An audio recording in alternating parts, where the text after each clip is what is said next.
ह्या क्षेत्रामध्ये एक वर्ष आलं असेल, 1 वर्ष जास्त वेळ आहे. पण जे आता 3 दिवस जे वर्कशॉप अटेंड केलं त्यामुळे जो कॉन्फिडन्स आला तो पहिला माहीत नव्हता. आणि आता वाटतं की मी याच्या पुढे ट्रेडिंग करू शकतो. म्हणजे आपण कॉल पुट करतो, पण ते घेताना पण खूप भीती वाटत होती करायला.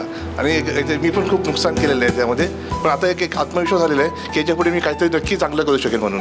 आणि खरं सरांनी जे 3 दिवसात शिकवलं, म्हणजे मी याच्या अगोदर पण अभ्यास केला होता, पण ते खूप बेटर आणि खूप डीप चांगलं शिक्षण त्यांनी दिलं.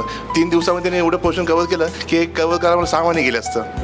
एवढं त्यांनी एवढं चांगलं शिकवलं आणि खूप डीप शिकवलं. आणि म्हणजे 3 दिवसामध्ये असं नाही की 3 दिवस आपण 6-7 तास बसतोय, ते 8 तास बसतोय, पण कुठल्या गोष्टी बर्डन झालं नाही की वाटलं नाही की खूप ओव्हर होतं आहे म्हणून, की बाउन्स होतं आहे म्हणून. म्हणजे त्यांची शिकवायची पद्धत खूप सुंदर आहे, खूप छान आहे. आणि त्यांची एनर्जी एवढी आहे की हॅट्स ऑफ.